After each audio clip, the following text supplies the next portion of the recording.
Amigos y hermanos, sean todos ustedes muy bendecidos en el nombre de nuestro Señor Jesucristo. Quiero invitarle a que examinemos algunas verdades de la palabra del Señor. Por favor, iniciémonos allí en Mateo capítulo 16. Mateo capítulo 16. El versículo número 18 nos va a ser de gran ayuda hoy. Leamos desde el versículo 15 al 18, hermanos. Desde el versículo 15 al 18. Dice, el Señor les dijo, ¿y vosotros quién decís que soy yo? Respondiendo Simón Pedro, dijo, tú eres el Cristo, el Hijo del Dios viviente. Entonces le respondió Jesús, bienaventurado eres, Simón, hijo de Jonás, porque no te lo reveló carne ni sangre, sino mi Padre que está en los cielos. Y yo también te digo que tú eres Pedro. Y sobre esta roca edificaré mi iglesia, y las puertas del Hades no prevalecerán contra ella. Amén. Amén al Señor. Queremos invitarles, amigos, hermanos, a algunas reflexiones en estos días acerca de lo que es, lo que hace, cómo funciona y cuál es la esperanza en la que vive y se desarrolla la iglesia del Señor.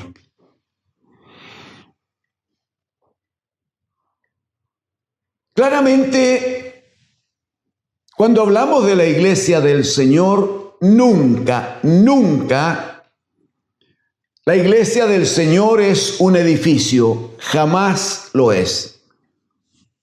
De hecho, cuando el Señor Jesucristo visitó el templo allí en Jerusalén, capítulo 2 de Juan, y el Señor, una vez que echó fuera de un edificio del templo que allí había, echó fuera a los mercaderes, Él dijo, mi casa, casa de oración será llamada, y vosotros la habéis hecho cueva de ladrones. Entonces le dijeron, ¿por qué haces esto? ¿Qué señal das? ¿Qué señal ofreces de que puedes hacer esto? Y el Señor les dijo, derriben este edificio. Destruyan este edificio. Y yo en 3 días lo edificaré. El apóstol Juan da testimonio allí que él hablaba de su propio cuerpo, así lo dice.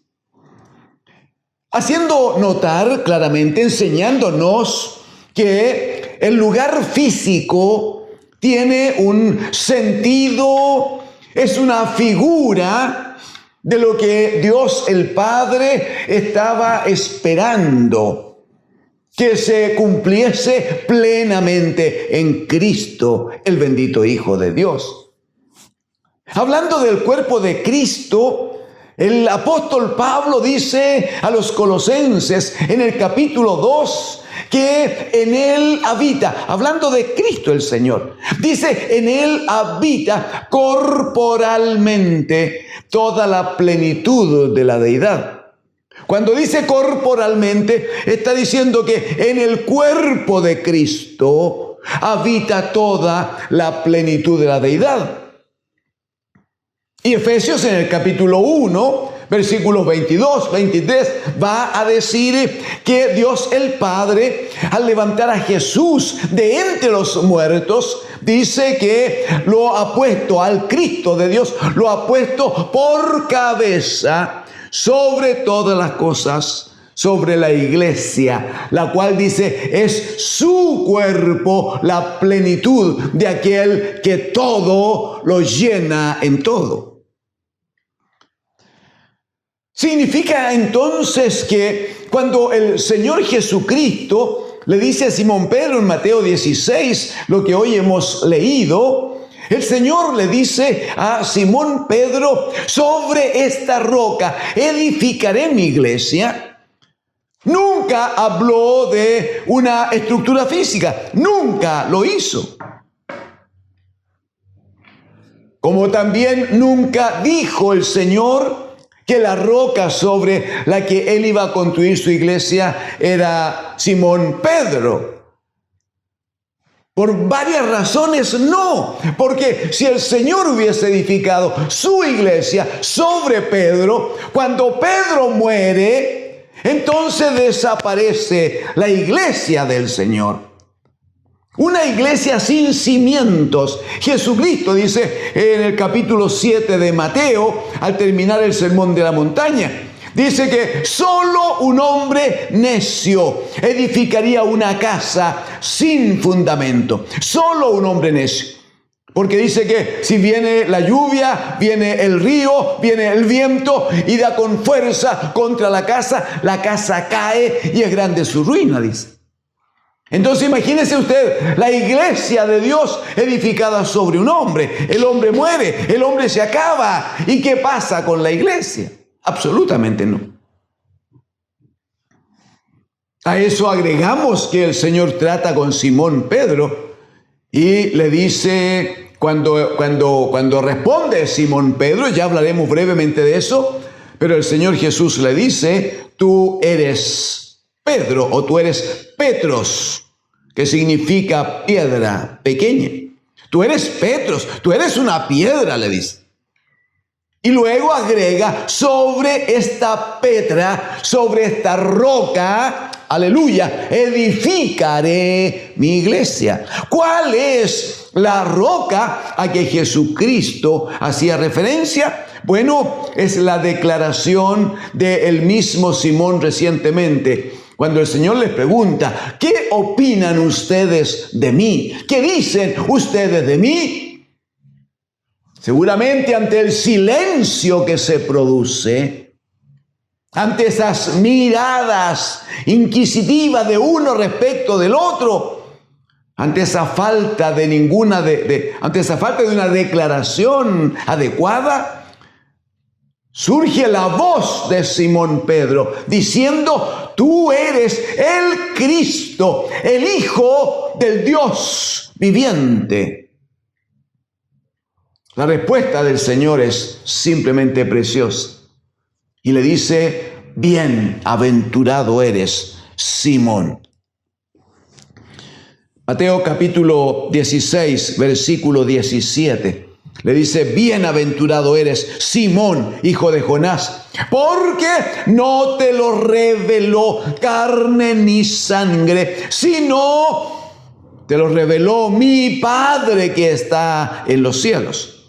Lo que acabas de decir, Simón, eso le dice. No es una cosa que esté en tu entendimiento, no es una cosa que se pueda aprender en algún lugar, no es una cosa que sirve por la mera repetición de una verdad, sino que aquí requiere trato del Espíritu Santo de Dios. Y a ti esta verdad te la ha revelado mi Padre que está en los cielos. Y allí agrega: yo también te digo que tú eres Petros, eres una piedra, pero sobre esta roca. ¿Cuál es la roca? La revelación que el Espíritu de Dios provoca en la vida del hombre, de la mujer, hasta alcanzar a confesar que Jesucristo es el Señor. La declaración del gobierno, la declaración del señorío, la declaración de la máxima autoridad con que el Padre inviste a su Hijo. Esa declaración del Salmo 110, versículo 1, cuando dice el Señor, no, dijo el Señor a mi Señor, dice: siéntate a mi diestra hasta que ponga a los enemigos debajo de tus pies. esa declaración de autoridad, esa declaración de poder, esa declaración de absoluto señorío, no se puede conseguir de otra manera sino por la acción del Espíritu Santo de Dios. Cuando esa revelación viene, entonces se confiesa que Jesucristo es el Señor. Y cuando eso se hace, dirá Pablo a los Romanos en el capítulo 10, que si confesares con tu boca que Jesucristo es el Señor, creyendo en tu corazón que Dios lo levantó de los muertos, serás salvo. ¿Qué significa que alguien sea salvo? Significa que se ha unido al cuerpo de Cristo como miembro, se ha unido a la iglesia del Señor, se ha unido a aquellos que han sido comprados por el sacrificio del bendito Hijo de Dios. Entonces la pregunta es, ¿quiénes conforman la iglesia del Señor? ¿Quiénes conforman la iglesia del Señor? Primera de Corintios, capítulo 1, amigos y hermanos. Primera de Corintios, capítulo 1, versículos 1 y 2.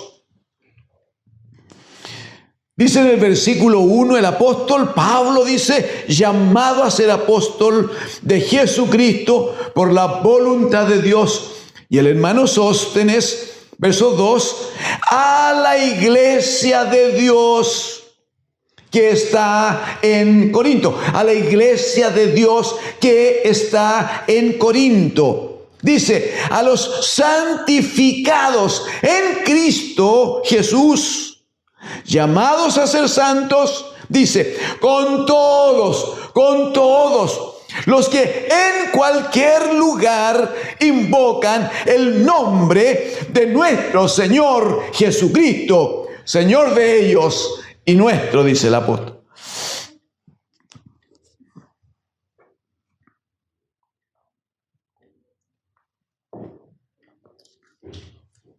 Qué interesante el planteamiento que bajo la acción del Espíritu hace el apóstol.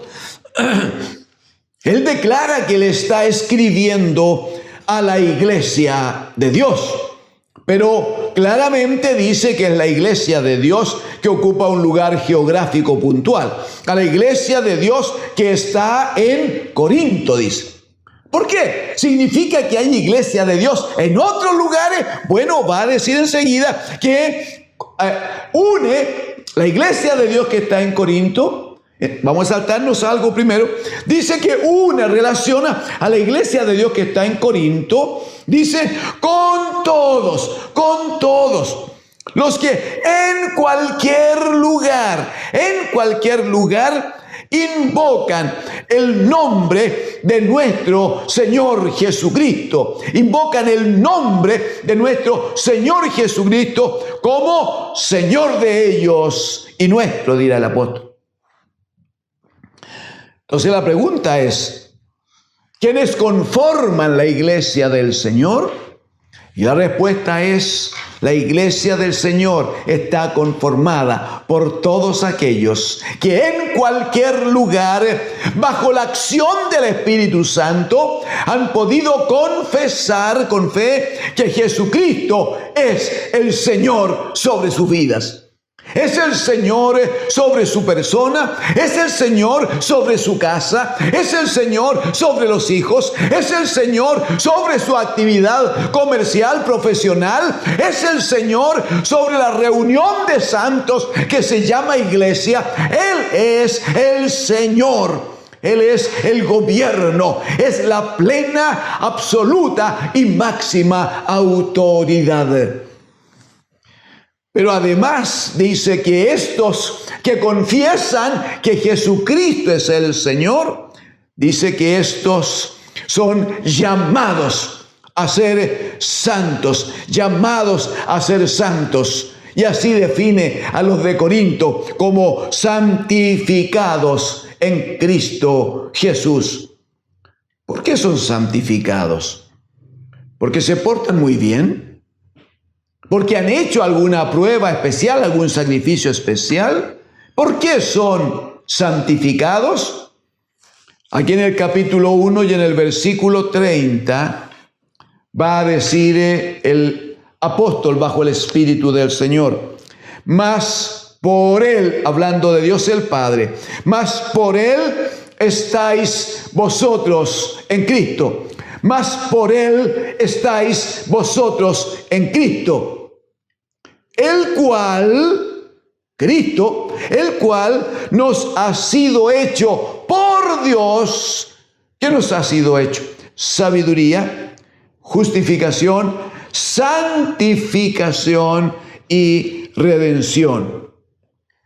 Dice el apóstol bajo el Espíritu Santo que es en Cristo el Señor.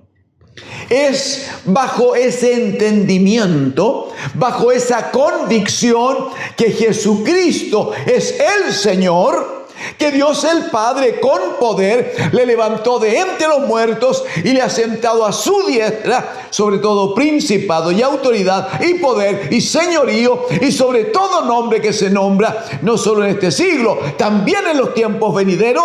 Y dice que el Padre le ha dado por cabeza sobre todas las cosas a la iglesia, la cual es su cuerpo, la plenitud de aquel que todo lo llena en todo. ¿Qué significa entonces, amados hermanos, para cerrar la idea? Significa primero que la iglesia del Señor no es el edificio, no es la institucionalidad, no es la corporación, no tiene que ver con cosas de hombres. ¿Qué más significa? Que la iglesia del Señor nunca es el edificio, nunca es el edificio. ¿Y qué más significa? Que la iglesia del Señor, por lo tanto, nunca puede pertenecer al pastor Juan, al pastor Pedro, al pastor Guillermo. Nunca hay iglesia del pastor tanto o del obispo tanto. La iglesia pertenece a aquel que la compró con su preciosa sangre. La iglesia corresponde al cuerpo de aquel que se dio en la cruz del Calvario para redimirla y hacer de ella un cuerpo absolutamente en sabiduría, justificación, santificación y redención en el Espíritu del Señor. Amigos y hermanos, cuando te decimos ven a Cristo o acércate a la iglesia, nunca hablamos de religión, nunca hablamos de lugares físicos, siempre hablamos de Cristo y de su palabra, porque Él, bendito sea, Él es la cabeza del cuerpo llamado iglesia del Señor.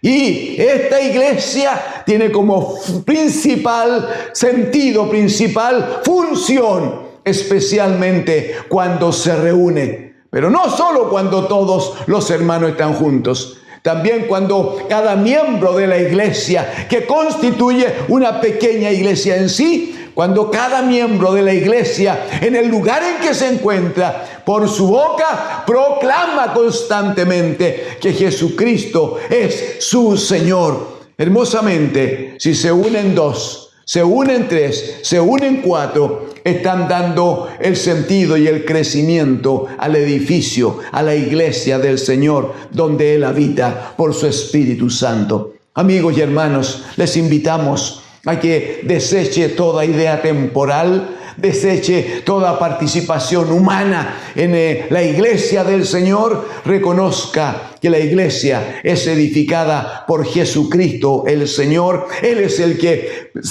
ha sido dado por Dios como fundamento, pero Él mismo dijo, yo construiré sobre esta roca, construiré mi iglesia. Él es el que edifica, para lo cual necesitamos que usted y yo estemos en Cristo el Señor.